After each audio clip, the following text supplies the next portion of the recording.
Okay. That's loud when you bump it, isn't it? I'll get you all just. All right. Well, good morning.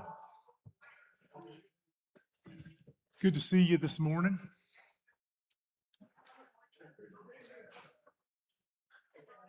Get you out of the heat of the day.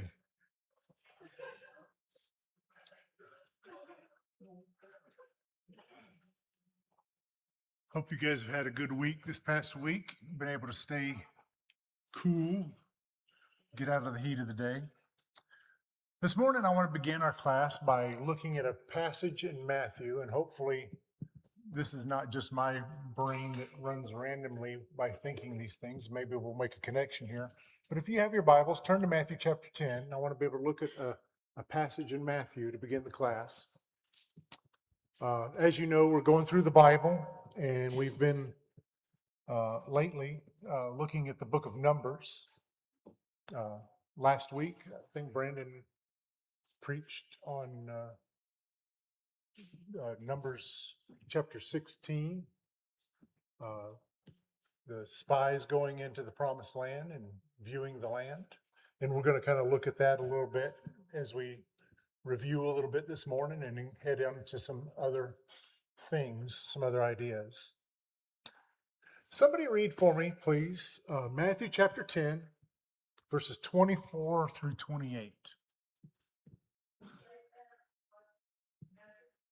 Matthew 10, verses 24 through 28.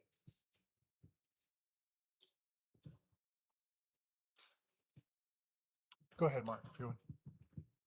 A student is not above his teacher, nor a servant above his master.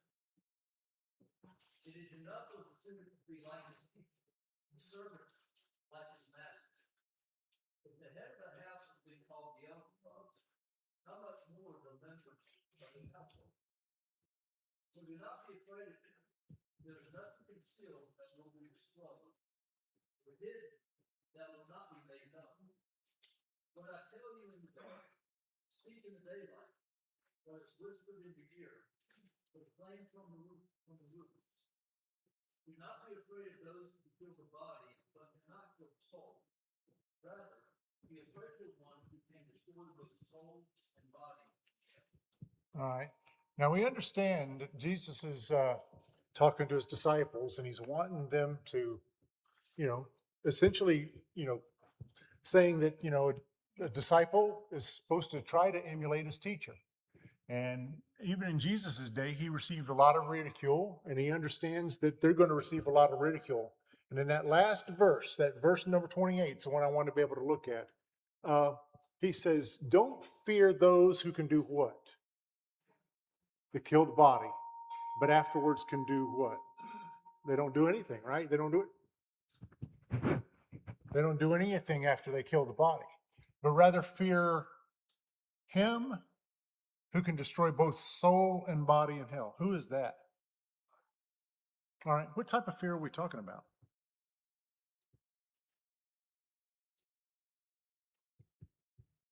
Are we, when we talk about fearing those who can destroy the body, it's like, fear, right? I'm fearful of the danger. I'm fearful of the harm that they can do me, and usually that type of fear results in me retracting or retreating. When we're talking about fearing him who can destroy both body and soul in hell, we're talking about God, are we not? Is that the type of fear we're supposed to have of God? Where we're supposed to withdraw, retreat from him because we're afraid of his destructive power? Let's think about that. Now we'll go back to the book of Numbers. As you may remember, in the past several weeks, we've been talking about several things that have happened in the book of Numbers.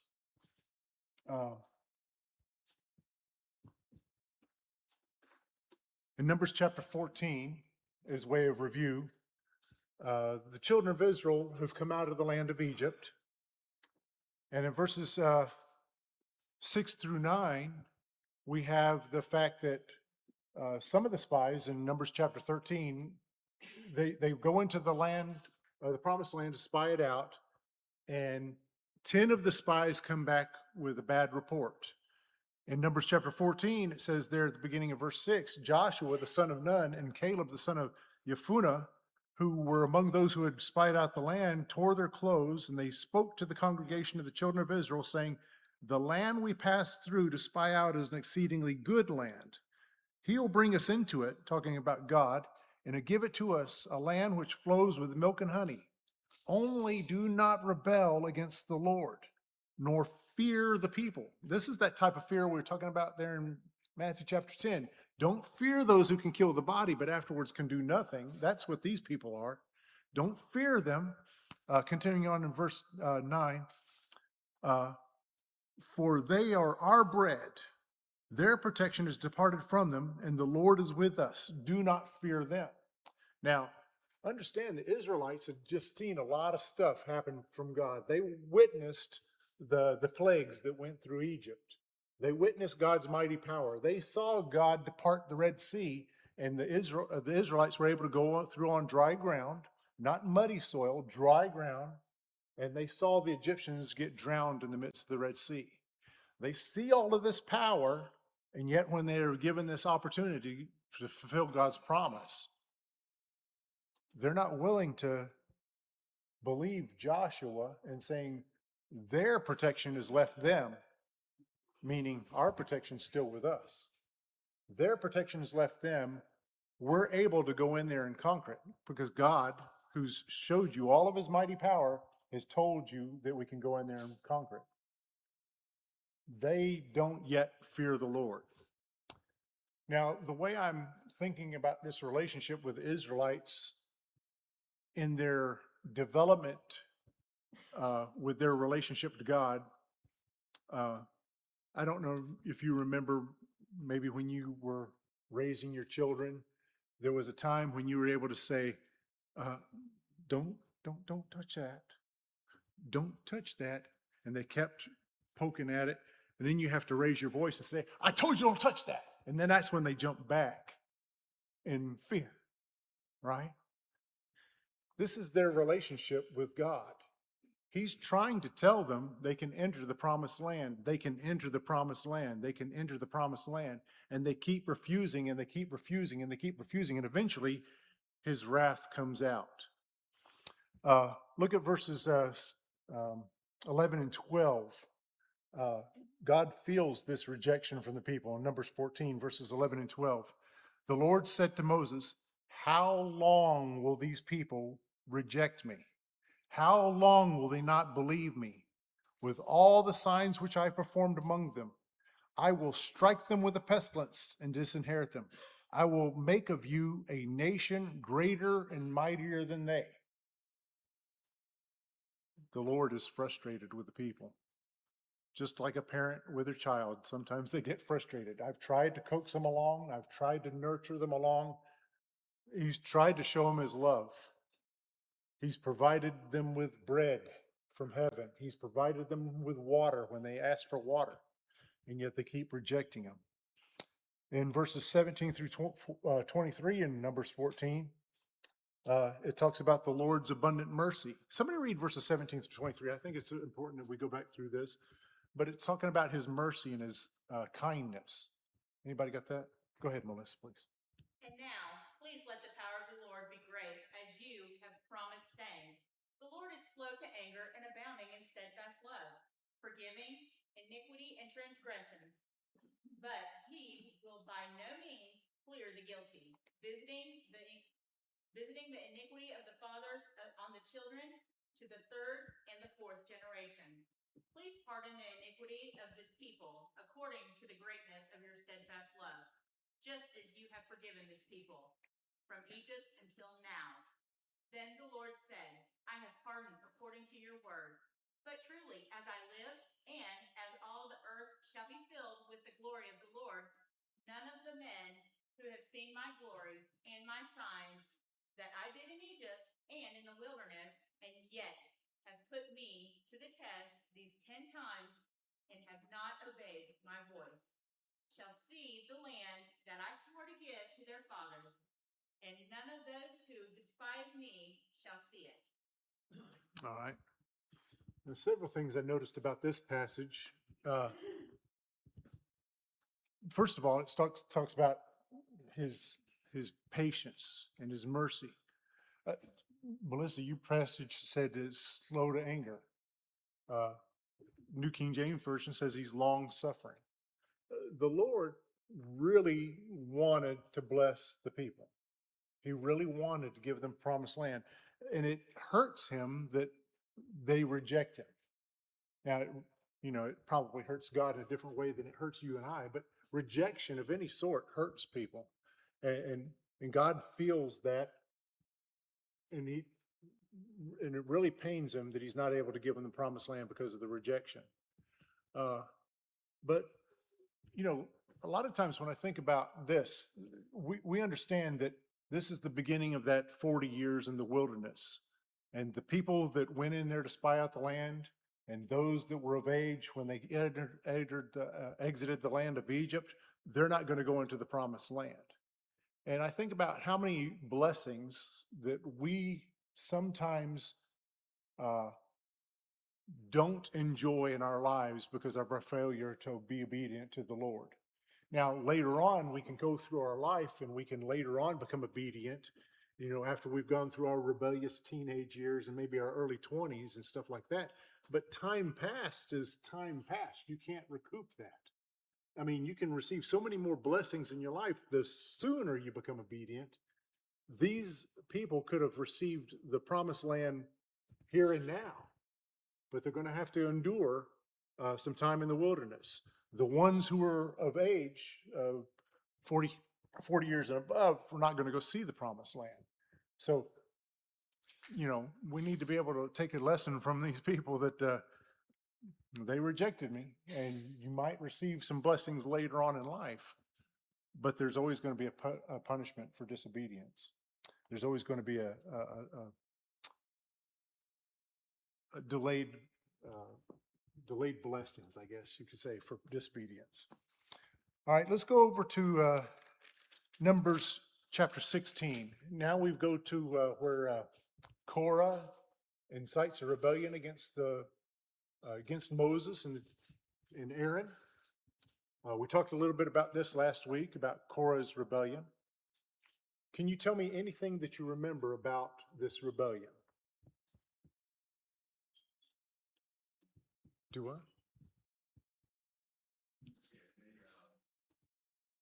You asked a question about details about Well, anything you can remember about Numbers chapter 16? yeah, Korah was a part of the Levite, kind of rose up against both Moses and Aaron, in similar fashion to the way that Miriam and Aaron did against Moses.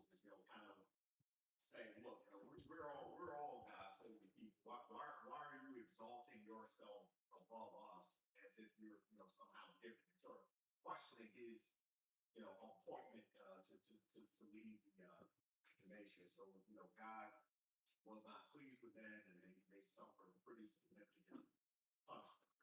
Yeah. Now, I understand the rebellion against Moses, it crops its head up a couple of times with Miriam and Aaron, and also with Korah. But I would like to think that this is something that's been going on this whole time. It just has points of exclamation through these events. Because you remember when Moses was there standing before Pharaoh and he was telling him, "Hey, you need to let God's people go. We need to be able to go out here and worship our God." And Pharaoh was like, "Well, who is this God that I should be able to let you guys go? And who are you that I should be able to listen to you?" And this whole time that Moses is trying to bargain with Pharaoh, trying to get the people of Israel out, Pharaoh's attitude was, these people are getting lazy. I need to start making it more rigorous on them, right? And so he starts saying, "Well, we were able to give you guys straw so that you can make bricks, however they do that sort of thing. He says, but no longer are we going to provide you with straw. You guys got to go out and you get your own straw and keep up with the same quota of bricks that you had to do before. And you may remember at that time, the elders of the children of Israel, they start crying against Moses at that time, saying, what are you doing? You're not letting us go. In fact, you're making it harder on us than it was before. I mean, it was hard before. We understand that it was hard before because back in Exodus chapter 2, before Moses even goes back there, God hears the cries of the Israelites in the land of Egypt. And he hears those cries and he's sending Moses back as a response to those cries to free them. But this whole time, I think that Moses is suffering resistance against these people. And Moses is God's go-between. It's evident that Moses is the go-between God and the people because he's the one who has the staff. That staff represents God's power. Now, later on, that staff is going to be, they're going to start putting too much emphasis on that staff. But, God tells him, this is my man. Every time that God has an interface with the people, he goes through Moses. Moses is the one who went up on the mountain to get the 10 Commandments. And when he came back down, his face shone because he had been in the presence of God. So it's evident that God is with Moses and he's his go-between. But this whole time, they're resisting Moses. In essence, they're still resisting God. But like Kari said, Korah was of the sons of Levi, the son of Izhar, the son of Kohath. And you may remember back in Numbers chapter 4, Kohath and his family, their lineage, were the ones who, when the tabernacle was taken up and transported from one location to the other, Kohath and his family, obviously Korah would be in that lineage. They're the ones who carried the Ark of the Covenant. They're the ones who carried the items of the sanctuary, the inner sanctuary. They didn't get oxen as they were distributed out in Numbers chapter 5 to be able to transport the outer coverings of the tabernacle and all the poles and all that sort of stuff. They were the ones who transported the holy things. And so they didn't get those oxen. But Korah doesn't seem to be appreciative of the fact that he's been in that position. And he wants the ultimate position. He wants recognition that that only come upon Moses. But Korah and his rebellion, they perish. You remember how they perish? All right, ground open up and swallow them. If you look at Numbers chapter 16, verse 28 and through 30. In fact, let's go over there and look at that real quick. Numbers chapter 16. Moses said, by this you shall know that the Lord has sent me to do all these works, for I have not done them of my own will. If these men die naturally like all men, or if they are visited by the common fate of all men, the Lord has not sent me. But if the Lord creates a new thing and the earth opens its mouth and swallows them up with all that belongs to them, and they go down alive into the pit, then you will understand these men have rejected the Lord. Now it came to pass as he finished. So it's almost like it directly at the end of that sentence. As soon as he put a period on that sentence, it came to pass as he finished speaking all these words that the ground split apart under them. And the earth opened its mouth and it swallowed them up with their households and all the men with Korah with all their goods. Look on down there a little bit further. It's not done yet. So they and those with them went down alive into the pit, and the earth closed over them, and they perished from among the assembly. And all Israel around them fled at their cry, for they said, lest the earth swallow us up. So they're afraid. And fire came out from the Lord and consumed the 250 men who were offering incense. And the Lord spoke to Moses. Well, let me stop right there quick. So not only did the earth open up and swallow those men with their households that were standing with Korah, but the ones who offered up incense, the incense was supposed to be able to be a go-between God and the people, a sign that you were standing between God and the people. The punishment later on, Aaron's going to stand between the people because there's going to be a plague that issues out from God, And God, Moses tells Aaron, puts incense on your staff there and go between the people to stop the plague. But anyway, the earth had opened up and swallowed Korah and his household and all those who followed him, and the men who offered incense on their staffs, they're burned up. So you'd think the people of Israel would be content for a while. But at verse 41, it says, on the next day, so doesn't get very long into the fact there, but on the very next day, all the congregation of the children of Israel complained against Moses and Aaron, saying, you have killed the people of the Lord. Again, their complaint is not against Moses and Aaron. Does Moses have the power to open up the earth and cause people to be swallowed up? That's God's doing. Fire came down and consumed those other guys. Fire from God came down. And yet they're still complaining against Moses and Aaron as if Moses and Aaron were doing this by their own power.